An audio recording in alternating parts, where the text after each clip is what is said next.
Estamos lá. Boa noite, amigos, canal Tetelestai, Mano Barros, que bom, boa noite a todos. São exatamente 0 horas e 4 minutos na Áustria, horário de Viena, Brasil, 19 horas e 4 minutos. Nós estamos aqui hoje com uma presença que, para mim, talvez seja uma das mais importantes hangouts, melhor dizendo, do que eu já participei. Trata-se do nosso novo companheiro, um amigo, um homem de Deus que sempre foi um homem de Deus, mas que passou por um momento muito peculiar na sua vida, dentro do ministério da Universal, e hoje ele resolveu, na realidade, romper com esse pacote e seguir a jornada ministerial a qual ele foi chamado. Nós estamos falando aqui nada mais, nada menos do que o nosso conhecido, e muito conhecido, tanto no Brasil quanto fora, o nosso querido bispo Natan Silva. Ele vai estar hoje aqui sendo entrevistado pela nossa mesa. A nossa mesa agora está composta de dois suplentes, mas estão chegando os outros também. E aqui todos vão ter a liberdade para perguntar. E eu quero deixar muito claro aqui que eu vou fazer uma pergunta generalizada, né?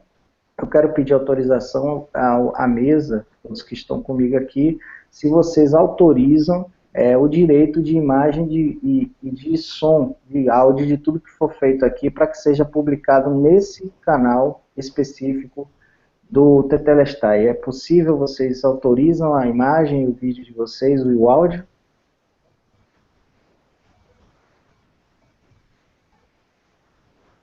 Bem, quanto a minha aí, está autorizado, tá? Tanto áudio quanto imagem, super autorizado. Obrigado. Também tudo tá. E a Sandra? Sim, também autorizo, claro. Obrigado. Então, vamos começar, né? Bispo Natan, sem mais delongas, eu peço que o senhor se apresente à mesa, a todos que estão já nos assistindo, já temos 10 pessoas já assistindo ao vivo. Eu queria que pedisse que o senhor se apresentasse e contasse um pouco da sua biografia, e a partir daí nós vamos começar a rodada de perguntas, tá bom? Fique à vontade, boa noite, seja muito bem-vindo ao canal Tetelestai, é uma honra recebê-lo aqui. Bem, boa noite a todos que estão participando aqui desse Hangout.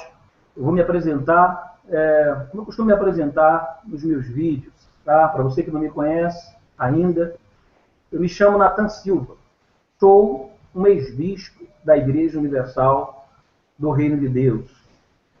E nela eu estive por 20 anos, aproximadamente. Estive nos bastidores dessa instituição, tive a oportunidade de conviver, de me relacionar com a cúpula e vi muitas coisas, vivi muitas coisas. E hoje sobrevivi para poder estar aqui e contar tudo. Eu costumo dizer que estar aqui hoje é ter sobrevivido. Eu costumo dizer que eu gostaria de nunca ter chegado até onde eu cheguei. Eu queria talvez ter sido um simples membro, um simples espectador, alguém que se assenta ali e que assiste a uma ministração, que ouve a palavra e que de uma forma, tanto quanto que ingênua, vamos colocar assim, aprende ali aos ensinamentos da palavra de Deus. Como aquele povo do passado que se assentava à relva e o Senhor Jesus ali das montanhas ensinava aquelas pessoas. E elas se alimentavam ali daquela palavra, daquela mensagem, e isso era o suficiente para que elas alimentassem a sua fé. Por que eu digo isso? Porque se eu tivesse sido apenas um membro da instituição, eu não teria tido o meu sagrado completamente comprometido, quebrado. Me foi tirado o sagrado, infelizmente. Mas, hoje também eu entendo que se por um lado Eu gostaria apenas de ter sido esse membro, nunca ter chegado a ser um bispo da instituição, a ter tido contato com os bispos da cúpula da igreja e tido também vivenciado os bastidores. Por outro lado, hoje eu já agradeço, mas agradeço muito a Deus por tudo isso. E hoje eu já consigo entender e compreender que tudo teve um propósito, tudo teve um motivo, tudo teve um porquê.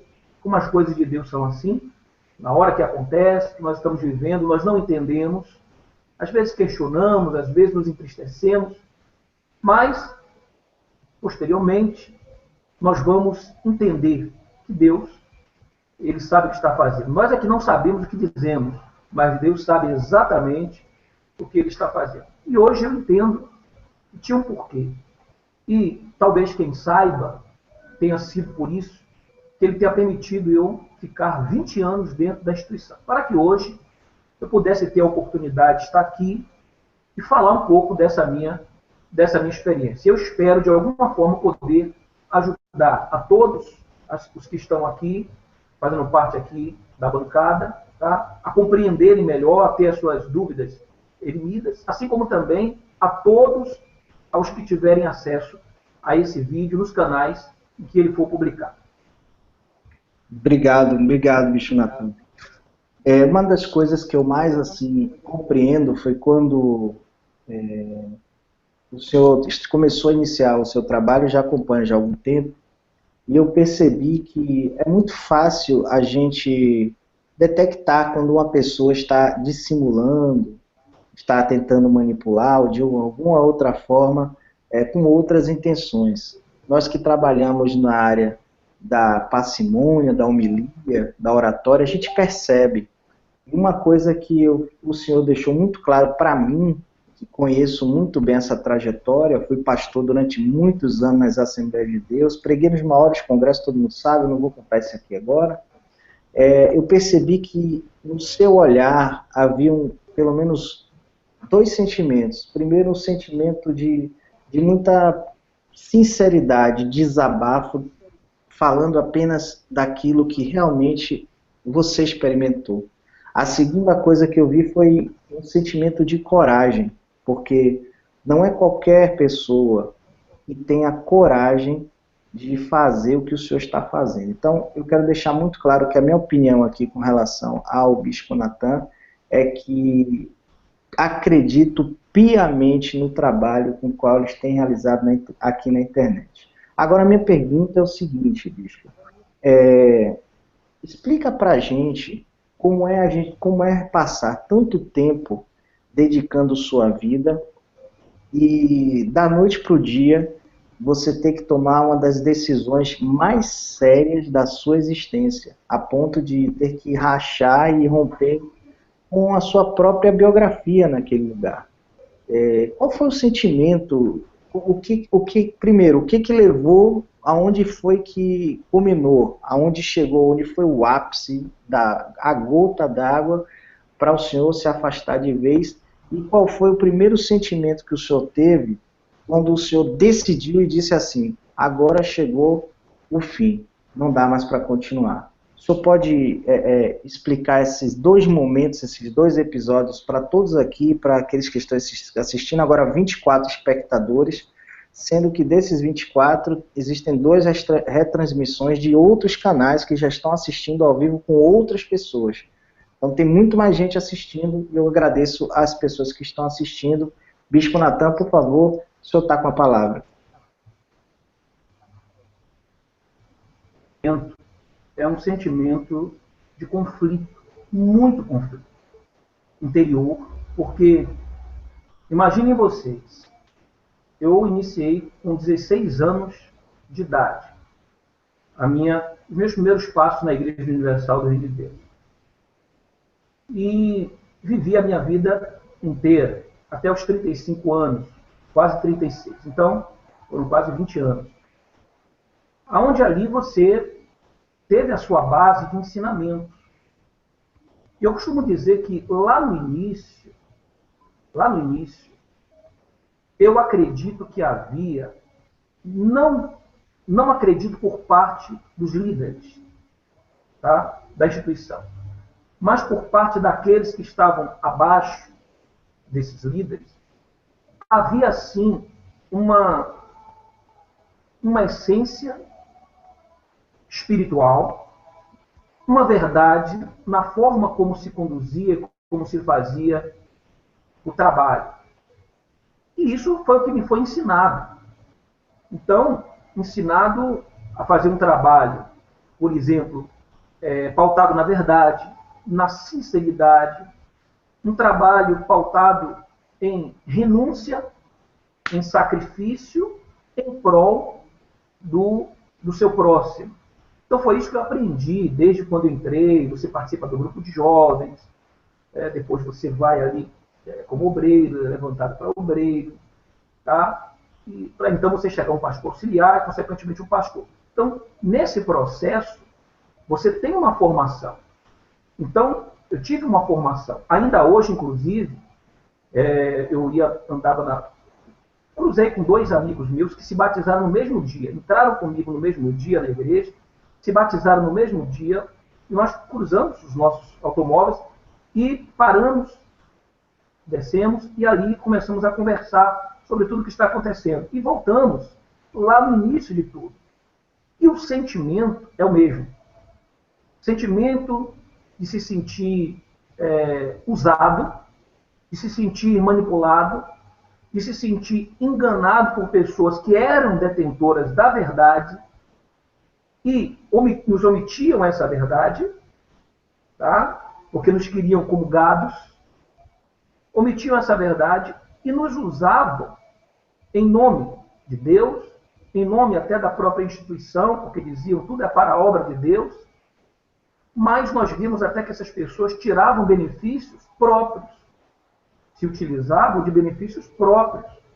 Então, a sensação hoje, quando você vai juntando as peças do quebra-cabeça, isso demora um tempo, viu, Barros, todos que nos acompanham agora.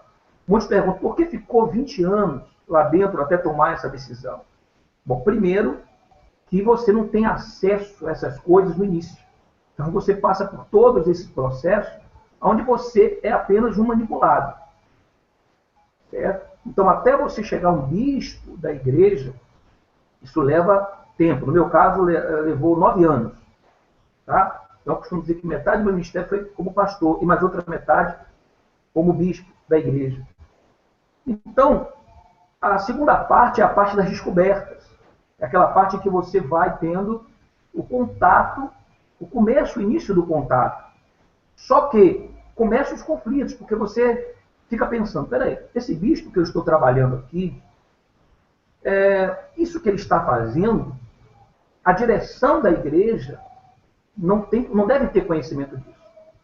Então, eu defendia com unhas e dentes de que a direção da igreja, aí eu me refiro à cúpula, não tem conhecimento disso. Então, o que esse bicho está fazendo é por conta e risco próprio.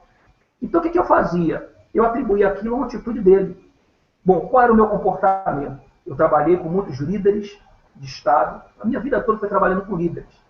Em várias catedrais do Estado da Bahia, Paraná, São Paulo, no Brás, Rio Grande do Sul, enfim, várias catedrais.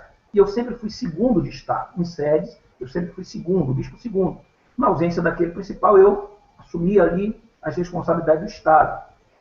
Então, o que acontecia? O que eu observava? Quando eu vi um comportamento nesses líderes, primeiro que eles não permitiam que eu, mesmo sendo segundo, tivesse acesso a certas coisas. Por quê? Porque, como você falou agora há pouco, Barros, quando você convive com a pessoa, você, no olhar dela, no comportamento dela, sabe se ela aprova ou reprova a sua conduta, as suas atitudes, o seu comportamento. Então, esses líderes, e aí eu generalizo todos com os quais eu trabalhei, todos, sem tirar nem pôr. Eles percebiam, sabe? Eles viam que eu era considerado como se fosse o santo.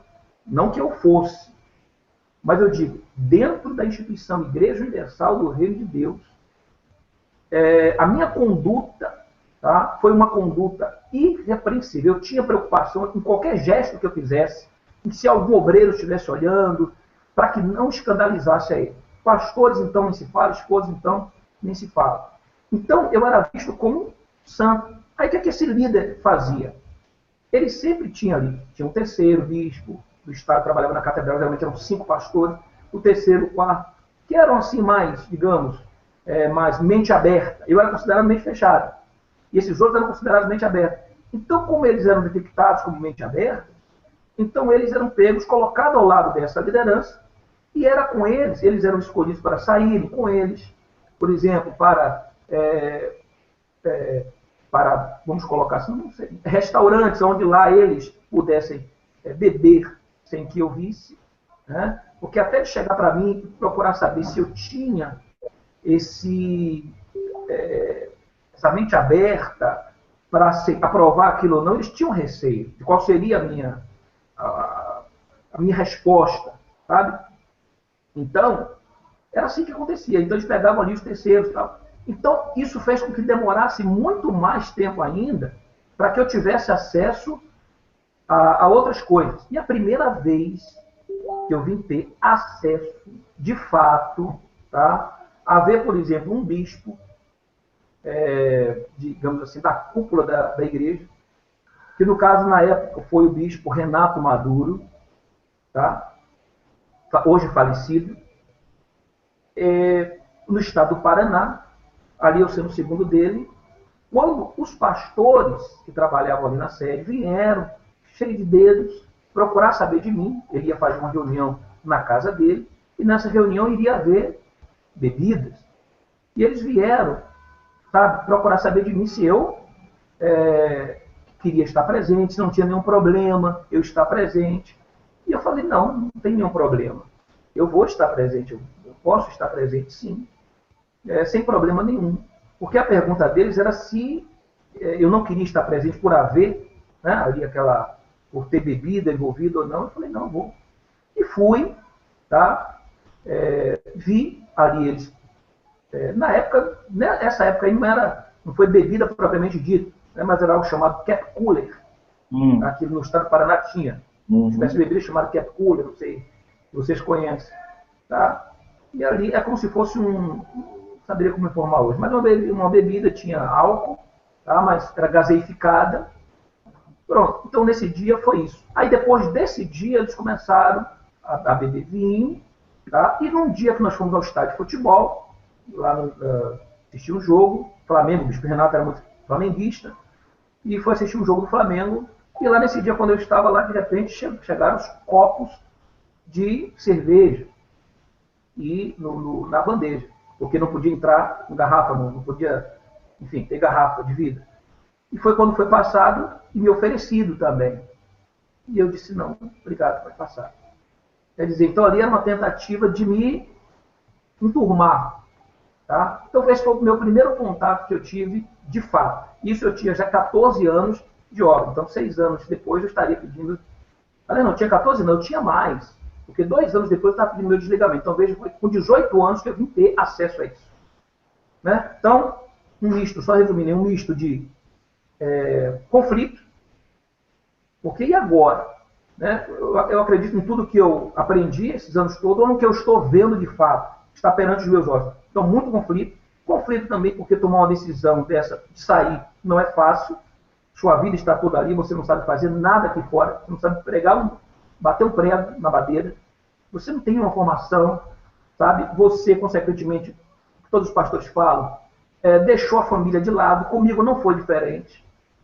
Tá? Embora eu dava muita assistência à minha família, financeiramente falando. Por exemplo, eu ganhava 12 mil reais, tá? Mensais, 6 mil reais de ajuda de custo, mas 6 mil reais de comissões de jornais. Mas esse dinheiro, o que eu fazia com esse dinheiro? Nunca fui uma pessoa consumista. Meu primeiro relógio, eu vim ter doado, tá? Eu tinha 14 anos de obra pelo bispo Sidney Marques aqui na Catedral, quando ele veio de Israel, trouxe de presente para mim. Então, eu nunca fui assim de ter muitas computadores, essas coisas. Não tinha, sempre fui muito desconectado. Hoje eu sou super, ultra mega, mas eu nunca fui. Eu nunca fui ligado em relógio. Hoje eu tenho 2 relógios. Você vê nos meus vídeos, aparece no máximo com esse e com o outro. Não tenho. É uma coisa que não me enche os meus olhos. Então, eu pegava o dinheiro e procurava ajudar a minha família. Minha mãe não tinha casa. Então eu pegava ali meu salário, comprei um terreno para minha mãe, dividi parcelado, paguei, depois construí a casa para minha mãe, graças a Deus por isso, porque foi a casa que futuramente ela me doou para morar quando eu saí sem nada. Sabe? Então é um misto de conflitos, o Barros. Muito difícil essa tomada de decisão. Não sei se eu consegui responder aí, mas basicamente isso. Obrigado, obrigado. Satisfação, Natan. Para mim, ficou muito claro. Cirúrgico, transparente. Eu estou satisfeito com o que eu ouvi e tenho certeza que depois eu vou fazer comentários sobre isso, mas agora eu vou dar uma oportunidade para a nossa irmã Sandra. Sandra, por favor, faça uma pergunta para o nosso querido Natan, fique à vontade, a palavra está franqueada para você.